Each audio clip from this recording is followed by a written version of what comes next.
আসসালামু আলাইকুম। আজকে একটি মজার রেসিপি নিয়ে হাজির হয়েছি। মাত্র 3টি উপকরণে মজাদার কেক তৈরির রেসিপি। কোনো রকম বেকিং, কুকিং অথবা ক্রিম বানানোর ঝামেলা ছাড়াই ঝটপট আপনারা 10 মিনিটে কেকটি বাসায় তৈরি করতে পারেন। বাচ্চাদের খুশি করতে একবার হলেও এই রেসিপিটি আপনারা ট্রাই করে দেখবেন। পরিবারের কারো বিশেষ দিনে অথবা জন্মদিনে আপনারা ঝটপট এই কেকটা বানিয়ে সারপ্রাইজ দিতে পারেন। আশা করছি আমার আজকের ভিডিও আপনাদের ভালো লাগবে। যারা এখনও আমার চ্যানেলটি সাবস্ক্রাইব করেননি, প্লিজ সাবস্ক্রাইব করার অনুরোধ করছি। তো প্রথমে এখানে আমি 1 পিস পাউরুটি নিয়ে নিয়েছি। এখন একটা ছুরির সাহায্যে রুটির চারো সাইড আমি কেটে নেব। কেক তৈরি করতে আমার 4 পিস রুটি লাগবে, তাই আমি এক এক করে 4 টুকরো রুটি আমি চারো সাইড কেটে নেব। খুবই সহজেই কোনো রকম ঝামেলা ছাড়াই এই কেকটা আপনারা দ্রুতই তৈরি করে নিতে পারবেন। সবগুলো রুটি চারো সাইড কাটা হয়ে গেছে। এখন আমি ওরিও বিস্কুট নিয়ে নেব। এই ওরিও বিস্কুট আপনারা যে কোনো সুপার শপে অথবা মুদি দোকানে পেয়ে যাবেন। ওরিও বিস্কুটটা আমি এখন একটা বাটির মধ্যে ঢেলে নেব। এখন এক এক করে বিস্কুট নিয়ে বিস্কুটের মাঝের ক্রিমটা আলাদা করে নেব।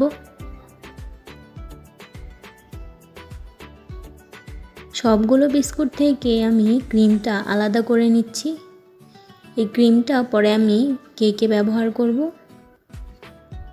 এতে কোনো রকমের ক্রিম ফ্রস্টিং লাগবে না অথবা বেকিং করারও কোনো ঝামেলা নেই। খুবই সহজে আমি চেষ্টা করেছি কেক বানানোটা আপনাদের সাথে শেয়ার করতে। এখন বিস্কুটগুলোকে আমি ছোট ছোট টুকরো করে নেব। ছোট টুকরো করে নিলে ব্লেন্ড করতে সুবিধা হয়। আমরা এখানে কোনো ধরনের ক্রিম ইউজ করব না, তাই এই বিস্কুট দিয়ে আমরা ক্রিমের মতো টেক্সচার বানিয়ে নেব।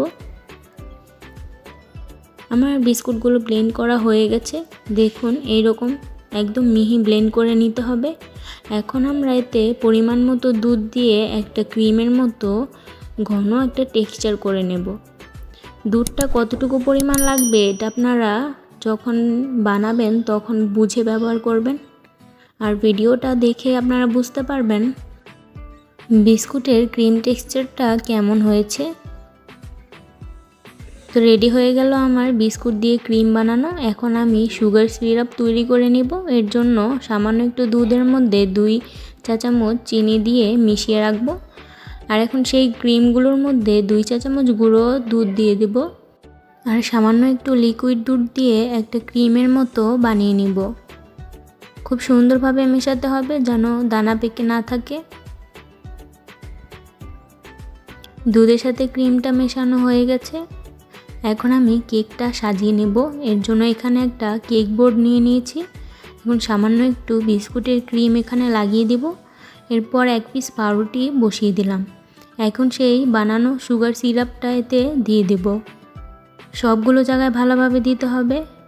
পরিমাণ বুঝে দিবেন, অতিরিক্ত সিরাপ দিতে যাবেন না, তাহলে রুটিটা ভেঙে যাওয়ার সম্ভাবনা থাকে। এখন সেই বিস্কুট দিয়ে ক্রিমটা বানিয়ে রেখেছিলাম সেটা দিয়ে দেব। পুরোটা রুটিতে খুব ভালোভাবে লাগিয়ে দিতে হবে। এখন ঠিক একইভাবে আবারও 1 পিস পাউরুটি উপরে বসিয়ে দিয়ে সুগার সিরাপ দিয়ে দিব। সুগার সিরাপটা দেওয়া হলে সেই বানানো বিস্কুটের ক্রিমটা আমরা এখানে ব্যবহার করব। সম্পূর্ণ রুটিতে খুব ভালোভাবে ক্রিমটা মাখিয়ে নিতে হবে। কোনো রকম ক্রিম বানানোর ঝামেলা ছাড়াই এই পদ্ধতিতে আপনারা বাসায় ঝটপট কেক বানিয়ে বাচ্চাদের খুশি করতে পারেন। এখন ঠিক একইভাবে আবারও একটি পাউরুটি বসিয়ে দিয়ে সুগার সিরাপ দিয়ে দিব। আর সেই চকলেটের ক্রিমটা উপরে দিয়ে দেব। পুরোটা রুটিতে খুব ভালোভাবে ক্রিমটা মাখিয়ে নিতে হবে। এখন লাস্ট লেয়ারটাও ঠিক একইভাবে আমরা সুগার সিরাপ দিয়ে এরপর সেই বিস্কুটের ক্রিমটা দিয়ে কোট করে নিব। আর বাকি যেই ক্রিমটা থাকবে সেই ক্রিমটা আমরা রুটির চারো সাইডে ব্যবহার করব।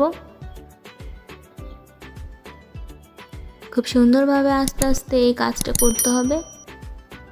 কোনো স্প্যাচুলা বা ছুরির সাহায্যে আপনারা এই কাজটি করতে পারেন, তাহলে সুবিধা হয়। খুব ভালোভাবে সেই বিস্কুটের ক্রিমটা আমরা চারো সাইডে লাগিয়ে নেব।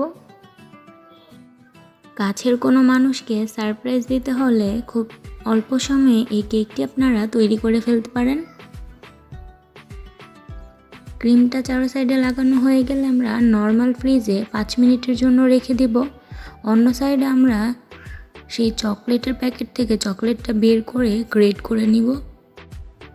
আপনারা ডেইরি মিল্ক অথবা যে কোনো ব্র্যান্ডের চকলেটটা নিতে পারেন। আমি ইয়োকো মিল্কের চকলেটটা নিয়েছি। এখন এটা একটা গ্রেটারের সাহায্যে গ্রেট করে নিতে হবে। সম্পূর্ণ চকলেটটা গ্রেট করে ফিরে আসছি। এখন আমি কেকটা ডেকোরেশন করব। সেজন্য সেই গ্রেট করা চকলেট থেকে কিছু পরিমাণ চকলেট নিয়ে আস্তে আস্তে হাত দিয়ে কেকের চারো সাইডে লাগিয়ে দেব। এই চকলেটটা আপনারা কম অথবা বেশি যার যার ইচ্ছে মতো ব্যবহার করতে পারেন। কেকের চারো সাইডে চকলেটটা লাগিয়ে নিয়েছি। এখন আমি সেই সাদা যে ক্রিমটা বানিয়ে রেখেছিলাম সেটা উপরে ঢেলে দেব। খুব সুন্দরভাবে দিতে হবে আর চারো সাইড দিয়ে একটু একটু করে ঢেলে দিব যেন গড়িয়ে নিচে পড়ে। এই জিনিসটা দেখতে অনেকটা সুন্দর লাগে।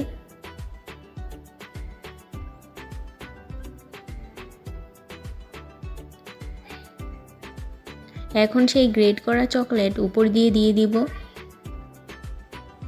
এটা দেখতে যতটা ইয়াম্মি হয়েছে খেতে কিন্তু অসাধারণ।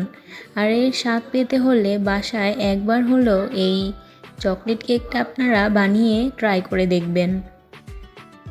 খুব সুন্দরভাবে গ্রেট করা চকলেটগুলো উপরে দেওয়া হয়ে গেলে এখন চকলেটের একটা স্লাইস উপরে দিয়ে দিব। তো রেডি হয়ে গেল আমার 10 মিনিটেই মজাদার কেক।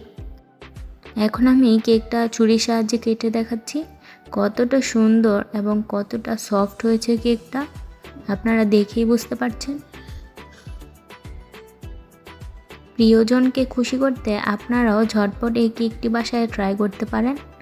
আশা করছি আমার আজকের ভিডিও আপনাদের ভালো লেগেছে। ভিডিওটি ভালো লাগলে একটি লাইক দিবেন। আজকের মতো এখানেই বিদায় নিচ্ছি। দেখা হবে আগামী পর্বে। সেই পর্যন্ত সবাই ভালো থাকবেন। আল্লাহ হাফেজ।